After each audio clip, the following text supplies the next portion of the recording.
El dengue es una enfermedad transmitida por el mosquito Aedes aegypti. Este mosquito solo se reproduce si dispone de agua limpia estancada en donde se desarrollan sus larvas. Para prevenir el dengue, hay que impedir la reproducción del mosquito. Evita almacenar en tu vivienda recipientes que contengan agua limpia estancada. Limpia periódicamente floreros y baldes y desechar todos los elementos que puedan almacenar el agua de lluvia. La prevención es una tarea de todos. Contamos con vos.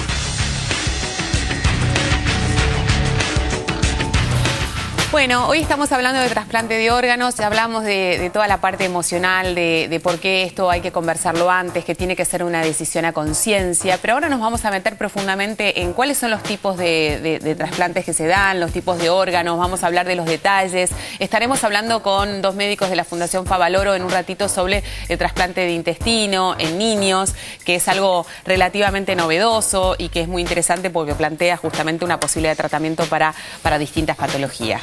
Sí, básicamente los trasplantes los podemos dividir en autólogos, que son autotrasplantes, como por ejemplo el de médula ósea o el de piel, en homólogos, que son los que generalmente se dan cuando una persona dona órganos a otra persona, y los heterólogos que se da con distintas especies. Esto todavía no se logró que no haya rechazo. Esto es la panacea a cuando falten órganos. Te hago una, perdón, que me interrumpa, pero siempre tengo la gran duda respecto al trasplante de médula ósea, que es algo que uno escucha y no sé cómo se ejecuta. ¿Qué significa que te haga un trasplante de médula ósea? La gente piensa que trasplante de médula es de la médula que está atrás, en la espalda, la que lleva el impulso nervioso. No. La médula ósea es la parte que está dentro de los huesos, que es como una esponja. Ahí se forman las células que intervienen en la sangre, glóbulos rojos, glóbulos blancos. Esa es la médula ósea. Perfecto. Ese es el trasplante. Se saca generalmente de la espina ilíaca, se mete una aguja bastante gruesa y se saca material de adentro del hueso, que es como los grandes precursores de las células sanguíneas. Fenómeno. Y por último, los trasplantes que se llaman isogénicos. Esto es un tipo especial de trasplantes. Cuando se une el espermatozoide y el óvulo, se divide en 2 células que van a formar el cuerpo. Estas 2 se dividen en 4, en 8, en 16. Bueno, pasa a veces que estas 2 células forman un individuo por un lado y un individuo por el otro. Y estos son los gemelos. Los gemelos tienen idéntico material genético. O sea que no hay rechazo cuando un gemelo, no mellizo, gemelo le dona a su hermano. Estos son los trasplantes isogénicos. Y dentro de esto hay un tipo especial que en bioética se denominó el niño medicamento, que son chicos concebidos por inseminación, con manipulación genética, donde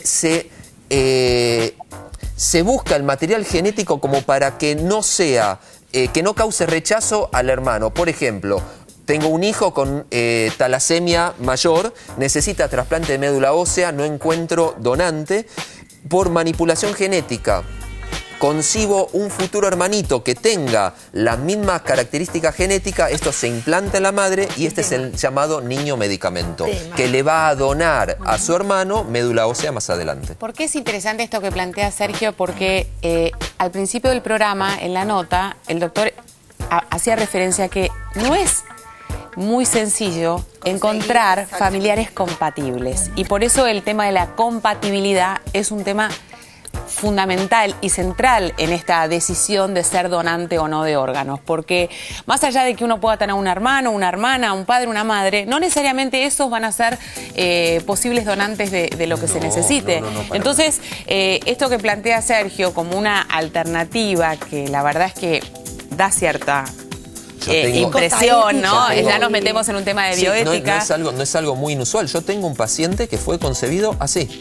Pero sin lugar a dudas, y esto cada vez uno lo escucha más, y cuando hablamos de las células madre, ¿no? De estas células que pueden empezar a aparecer como la posible cura para determinadas enfermedades autoinmunes, por ejemplo. De placenta, de cordón umbilical. Exacto, digamos, se abre todo un campo de investigación que por ahora nos suena así, un campo de investigación, ¿no? Es así, y hay cosas que ya se han comprobado y otras no. Y esto tiene que verse en cada familia y en cada situación y ser orientado de la mejor manera, porque estamos hablando de que el objetivo es salvar vida y no para esto arruinar otras vidas, sino que si esto se puede, sin manipular y sin hacerle sentir esta denominación niño medicamento es medio por ahí ya fuerte. fuerte, Aparte, pero uno no puede juzgar ninguna puede acción, juzgar. o sea, porque cada familia, cada padre, no me gustaría estar en el lugar de una madre, de un padre que tiene que tomar una decisión dificilísima. Y imagino yo que si uno tiene algún recurso al alcance y que eso es dar vida a otro hijo, o sea, es una situación absolutamente comprensible, necesaria, definitiva. No sé, esto es una opinión personal. Vamos a escuchar ahora al doctor Leonardo Feldman, que es hematólogo, jefe de trasplante de médula ósea de la Fundación Favaloro, y justamente nos habla sobre el trasplante de médula ósea. El tema es, surge el trasplante de donantes no emparentados a partir de la escasa frecuencia de encontrar un donante compatible familiar. Y estos donantes son voluntarios. En general, pueden ser de todos los países, en general la mayoría de los países avanzados tienen un banco de datos sobre donantes. Los donantes primero se prestan para que se haga un estudio de los antígenos de compatibilidad o de histocompatibilidad.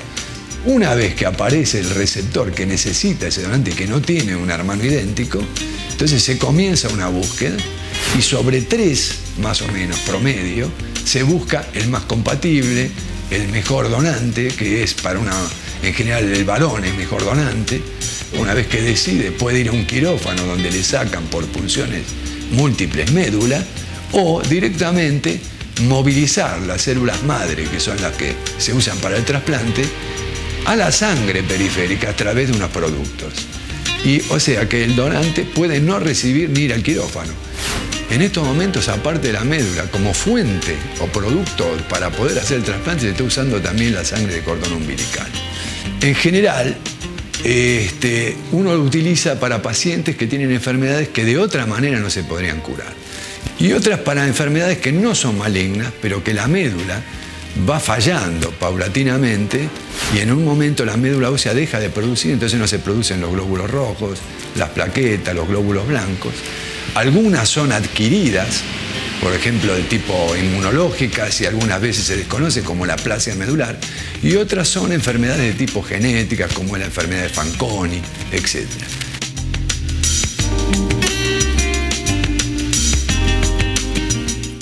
Bueno, justamente nos explicaba el doctor cómo se realizaba el trasplante de médula ósea, que a mí en lo personal siempre había sido como uno lo escucha y lo vuelve a escuchar y nunca sabes realmente de qué se trata. Nos vamos a meter ahora con los trasplantes de órganos de cuerpo cadavérico o de donantes vivos, ¿no? ¿Es así como se llama? Cuando hablamos de estas circunstancias entendemos que hay un donante, un órgano que se dona y un receptor. Sí. El receptor puede recibir órganos, digamos, de otra persona viva o de cadavérico. En realidad, digamos, cuando uno recibe órganos de paciente vivo, estamos hablando, o en líneas generales pensamos en dos tipos de órganos, que es el hígado y el riñón. El riñón, pensemos que bueno, es un órgano simétrico, cualquier persona puede vivir con un solo riñón y puede donar el otro. Por eso en realidad, es que se contempla esta exactamente, posibilidad. se contempla esta posibilidad. Uno pensaría que lo mismo pasa con el pulmón, pero sucede que no hay grandes éxitos, digamos, donar un pulmón, pero sí puede pasar que un nene, por ejemplo, un chiquito, pueda recibir un lóbulo de un pulmón de un donante vivo. ¿Sí? No se trasplanta el bloque, un pulmón entero, no hay muy buenos resultados cuando es de donante vivo, pero sí puede pasar que se saque un lóbulo. Los pulmones uno tiene 3 lóbulos, el otro tiene 2, y puede hacerse eso de un donante vivo. En este caso, ¿es solamente de familiares directos cuando se realiza un trasplante de un riñón, por ejemplo? En líneas generales es la primera línea que se estudia porque hay más posibilidad de compatibilización, no siempre sucede. No necesariamente. No necesariamente, exactamente. Okay. El hígado es otro órgano muy interesante porque es uno de los órganos que se pueden regenerar y puede trasplantarse en parte, ¿sí? Y eso es también, muchas veces pasa que se saca un pedacito de hígado de un donante vivo y se le trasplanta a otra persona porque ese hígado puede regenerarse y puede cumplir la función. A mí esto me parece casi un milagro, que uno saque parte del hígado y que se conecte a otro cuerpo y que este a su vez se regenere y crezca y se transforme en un hígado de tamaño normal. Así es el procedimiento, digamos, a grandes rasgos, ¿no? No sé si llega, digamos, exactamente al tamaño normal de un hígado. Pero sí a funcionar como corresponde. Pero exactamente puede suplir perfectamente la función. También hay que saber que puede pasar, y sobre todo a veces pasa con el riñón, que uno puede trasplantar, por ejemplo, un riñón y colocarlo en el mismo lugar del riñón que se deterioró y que se saca, o bien puede ponerse en un lugar adyacente y ser solidario con el riñón que la persona tiene deteriorada. Eso, digamos, tiene que ver con la localización y con técnicas.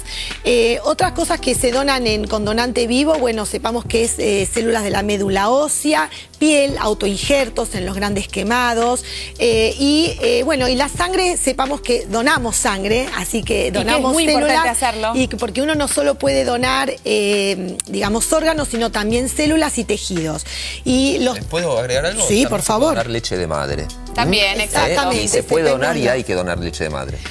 Pelo también se puede donar y, bueno, y uñas. Y generalmente los órganos digamos, donante cadavéricos son aquellos órganos en donde digamos, obviamente el paciente tiene que estar fallecido, y estamos hablando de páncreas, de intestino, de corazón, del bloc pulmonar, que es generalmente son pacientes que tienen trastornos también corazón, pulmón, entonces se donan el bloc entero. Una pregunta casi infantil, sí, pero que tiene que ver con la cantidad de órganos que un paciente puede recibir, porque hemos escuchado en algunos casos muy específicos que esta persona ha sido trasplantada de corazón y de pulmón, ¿no? Como una gran cirugía importante. Pero ¿cuánto se ha comprobado que el cuerpo puede resistir? ¿Se puede trasplantar de otros órganos también?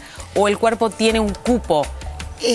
La verdad, yo lo ignoro, creo que los especialistas, pero lo más común y lo habitual y hasta lo que manejamos habitualmente es el bloc corazón-pulmón. Perfecto. ¿Sí? Supongo que quizás pueda recibirse también algún riñón en alguna enfermedad digamos, a ver, convengamos lo siguiente, también otra de los órganos, y hay banco de córnea. Un paciente puede, por ejemplo, recibir un corazón, los dos pulmones, supongo que una córnea también.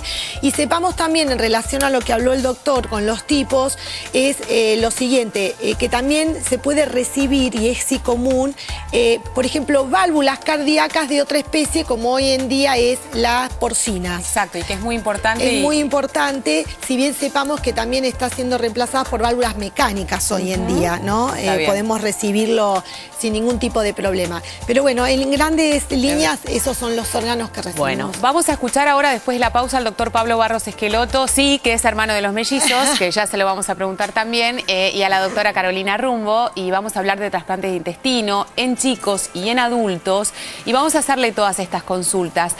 Cosas tan básicas que vos te imaginás y que no te animás a preguntar. Por ejemplo, ¿cómo me entregan el cuerpo de un familiar si este decide ser donante? Esta mala concepción que tenemos todos de imaginar que esta persona es casi descuartizada porque le sacan los órganos o mutilada. Bueno, empezamos a imaginar cosas concretas y a ponerlas en la mesa para poder tomar después decisiones que tengan que ver con la realidad y no con la fantasía. Hacemos pausa, ya estamos de vuelta.